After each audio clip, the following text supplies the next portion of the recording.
प्यारे बच्चों, intermediate examination 2023 के अर्थशास्त्र विषय का कुछ महत्वपूर्ण क्वेश्चन 3 नंबर और 5 नंबर का इस वीडियो के माध्यम से बता रहा हूं। चैनल पर पहली बार है तो सब्सक्राइब करें और अर्थशास्त्र के बच्चों को यह वीडियो शेयर करें। तो चलिए हम लोग आज कुछ नया सीखते हैं। पहला क्वेश्चन है, उत्पादन संभावना वक्र नतोदर क्यों होती है, समझाएं। तो उत्पादन संभावना वक्र मूल बिंदु को नतोदर होने का कारण बढ़ती हुई सीमांत अवसर लागत है।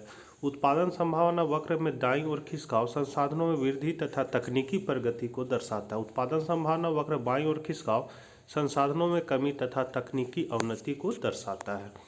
तो सीमांत अवसर लागत से अभिप्राय वाई वस्तु के उत्पादन की मात्रा में होने वाली उस कमी से है जो एक्स वस्तु की एक अधिक इकाई के उत्पादन के फलस्वरूप होती है। जब संसाधनों को y से x की ओर विवर्तित किया जाता है तो सीमांत अवसर लागत बराबर डेल्टा y की हानि बटा डेल्टा x की वृद्धि हो जाएगा।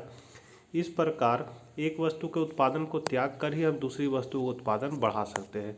जैसे इधर है x वस्तु, इधर है y वस्तु। अब मान लीजिए हमको पहले उत्पादन कर रहा था कितना OA, अब इधर है x वस्तु का OC। अब हमको OC से बढ़ाकर x वस्तु का उत्पादन OD करना है तो हमको y से साधन हटाना होगा। OA से घटाकर कितना कर दें OB, इसलिए यहाँ माइनस डेल्टा y है और यहाँ इसमें वृद्धि कर रहे हैं तब CD बढ़ जाएगा डेल्टा x हो जाएगा। तो चित्र में x वस्तु की OC मात्रा को बढ़ाकर OD करने के लिए y वस्तु में OA से OB कमी करनी होगी, अर्थात साधन को y से हटाकर x वस्तु उत्पादन में लगाना होगा।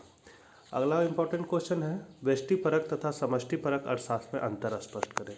तो इधर व्यष्टि, इधर है समष्टि।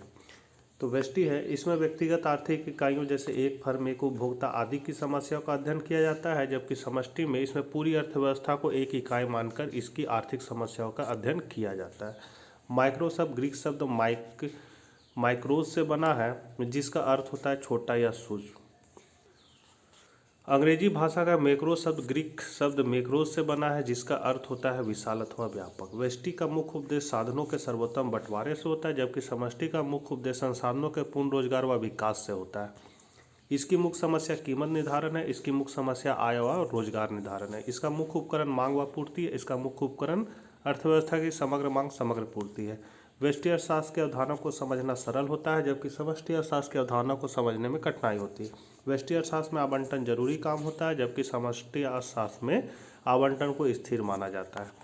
अगला है, उपभोक्ता संतुलन से आप क्या समझते हैं, इसकी शर्तों एवं मान्यताओं को लिखें, अथवा क्वेश्चन घुमा के पूछेगा तो रहेगा परिणात्मक उपयोगिता दृष्टिकोण के अंतर्गत एक वस्तु तथा दो वस्तुओं के संपर्क में उपभोक्ता संतुलन की स्पष्ट व्याख्या कीजिए, अथवा केवल एक वस्तु खरीदने की स्थिति में एक उपभोक्ता संतुलन की स्थिति में कैसे पहुंचता है, सीमांत उपयोगिता अनुसूची की सहायता से समझाएं, अथवा उपभोक्ता संतुलन का समाज सिद्धांत बताएं।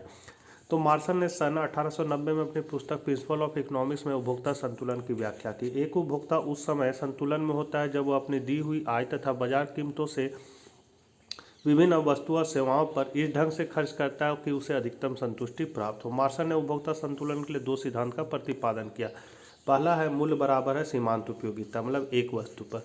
तो इस सिद्धांत के अनुसार एक उपभोक्ता संतुलन की अवस्था में तब पहुंचता है जब कीमत तथा सीमांत उपयोगिता बराबर हो जाती है। उपभोक्ता अपनी संतुलन की अवस्था तब प्राप्त कर लेता है जब Px बराबर MUX बटा MUM होता है, जहाँ Px x वस्तु की कीमत, MU x वस्तु की सीमांत उपयोगिता और MUM मुद्रा की सीमांत उपयोगिता। तालिका में हम लोग देख सकते हैं, यहाँ x वस्तु की इकाई है, x वस्तु से प्राप्त उपयोगिता है, यहाँ वस्तु की कीमत है, और फिर प्राप्त उपयोगिता का त्यागी जाने वाली उपयोगिता का अधिक है। मतलब यहाँ उपयोगिता 50 और पैसा दे रहा है उसमें 20 में 50 को घटा दिए तो 30, इस तरह इसको हम लोग निकाल लेंगे।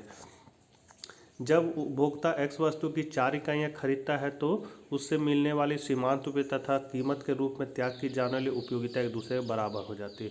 मतलब 4 इकाई पर जितना वो मूल्य दे रहा है उतना ही उसको उपयोगिता मिल रहा है, तो यही आपका संतुलन बिंदु कहलाएगा। यहीं पर उपभोक्ता संतुलन में होगा। तो ये इसका ग्राफ है, ये मूल्य का रेखा ये मूल्य का रेखा, ये सीमांत उपयोगिता रेखा है। कहाँ दोनों बराबर हो रहे हैं, ई बिंदु पर। तो ई बिंदु क्या होगा, उपभोक्ता संतुलन का बिंदु कहलाएगा। OP मूल्य देगा और OM मात्रा वस्तु का उपभोग करेगा। अगर OM1 मात्रा उपभोग करता है तो देखता है उपयोगिता ज़्यादा मिल रहा है, और मूल्य कहाँ है, मूल्य आपका यहाँ से यहीं तक है और उपयोगिता ज़्यादा मिल रहा है, तो वैसी स्थिति में वो ज़्यादा सामान खरीदेगा।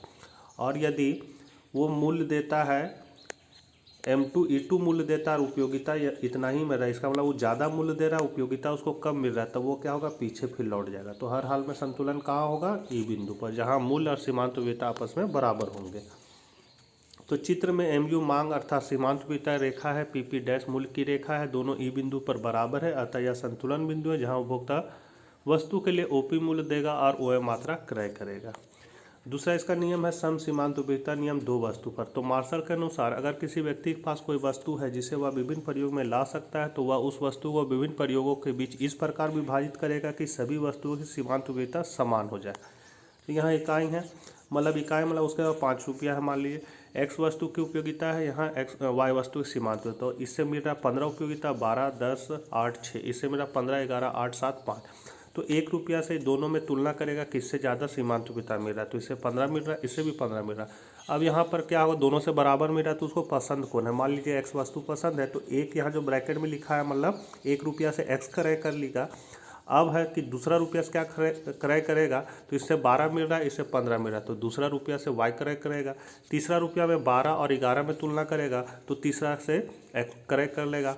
फिर चौथा से आपका इसमें और इसमें तुलना करेगा, तो चौथा से y क्रय करेगा।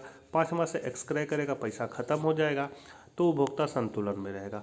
इसका संतुलन का फॉर्मूला है MUX बटा PX बराबर MUY बटा PY बराबर MUM, जहाँ MUX बराबर x वस्तु से मिलने वाली सीमांत उपयोगिता है, PX बराबर x वस्तु का क्रय मूल्य है, MUY y वस्तु से मिलने वाली सीमांत उपयोगिता और PY y वस्तु का क्रय मूल्य है, और MUM जो है मुद्रा की सीमांत उपयोगिता है। इसकी क्या मान्यताएं हैं, तो उपभोक्ता विवेकशील है, उपभोक्ता संख्या में मापा जा सकता है, मुद्रा की सीमांत उपयोगिता स्थिर होती है, बाजार पूर्ण प्रतियोगी होती है।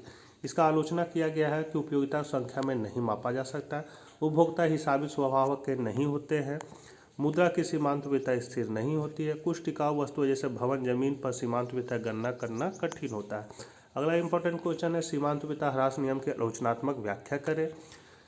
तो सीमांत उपयोगिता ह्रास नियम को गोसेन का प्रथम नियम या तृप्ति का नियम भी कहते हैं। इस नियम की वैज्ञानिक व्याख्या प्रोफेसर मार्शल ने की। इसके अनुसार एक व्यक्ति के पास किसी वस्तु की जो मात्रा होती है उसके उपभोग में लगातार वृद्धि करने से उपयोगिता घटने लगती है।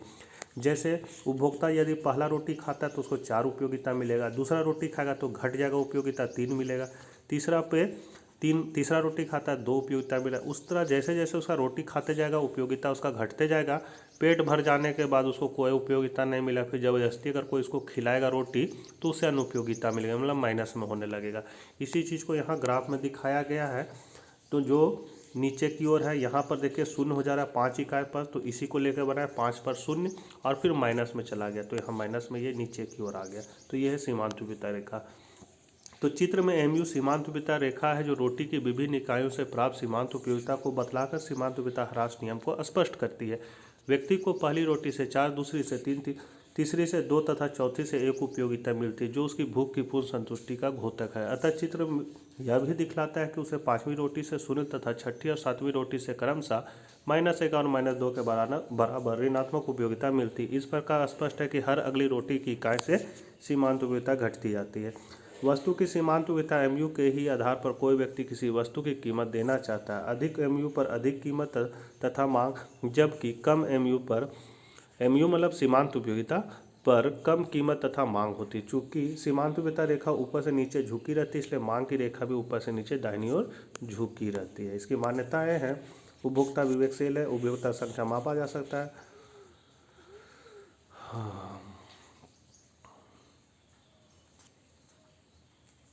मुद्रा सीमांत उपयोगिता स्थिर रहती है। चूंकि ये मार्शल का सिद्धांत है इसलिए इसका भी मान्यता सेम रहेगा और आलोचना भी सेम रहेगा।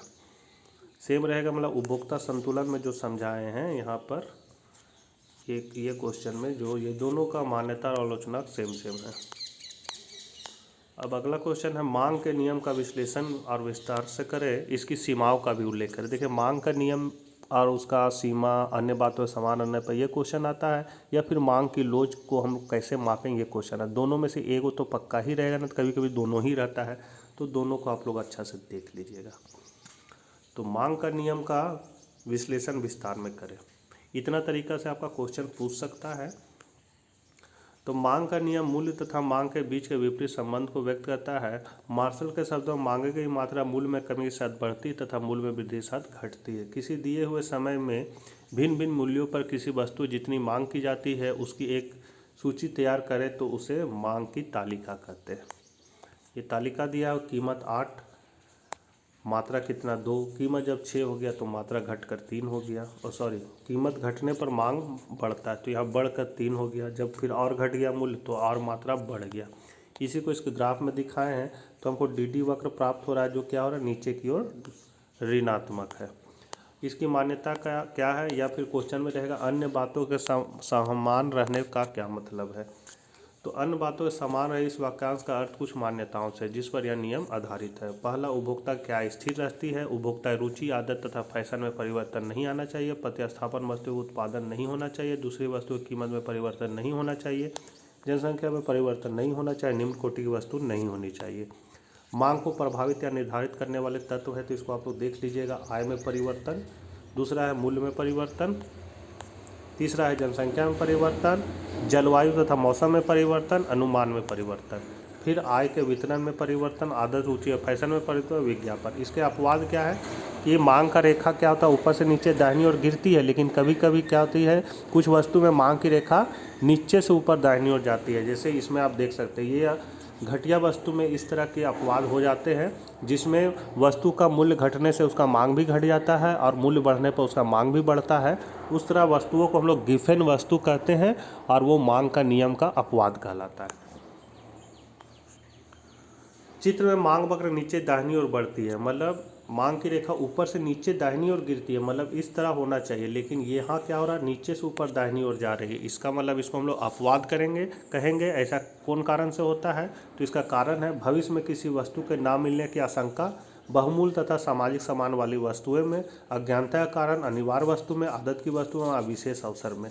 इस तरह में मांग का नियम काम नहीं करता है।